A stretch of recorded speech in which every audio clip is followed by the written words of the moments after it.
Этот ролик показывает, к чему может привести, казалось бы, безобидное знакомство в социальных сетях. На самом деле никогда не знаешь, кто кроется за симпатичной фотографией. Особенно если пользователь интернета подросток. Доверчивый школьник легко может попасть в сети плохих людей. Кроме того, дети опять же по наивности готовы выложить на своей странице всю подноготную жизни.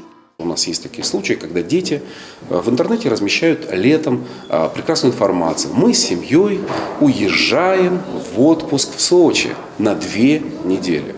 И эта информация находится в сети интернет, естественно, в открытом доступе.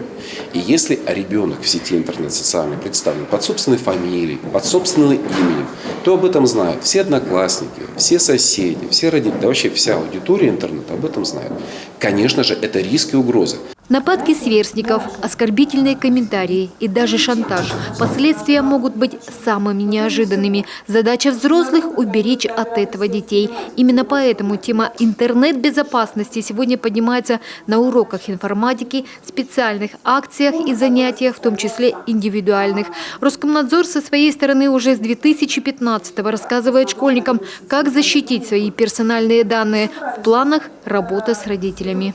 То есть проводить, возможно, и совместные родительские собрания, чтобы объяснить родителям, что нужно говорить детям, что нужно объяснять детям. Это не только родительский контроль, который нужно ставить на телефонах и забыть об этом, да?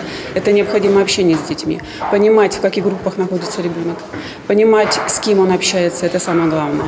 И понимать, может быть, объяснять, как правильно действительно действовать, как правильно общаться в интернете и не обязательно следить, да, но, по крайней мере, подглядывать вот эти группы, в которых общается ребенок. Это обязательно. Не выкладывать в сети свои персональные данные, снимки паспорта, фотографии, которые можно использовать для шантажа, не знакомиться с неизвестными людьми, не обсуждать свои семейные радости на форумах. Этим нехитрым правилам детей в первую очередь должны обучить именно родители. Только так можно уберечь их, может быть, от большой беды.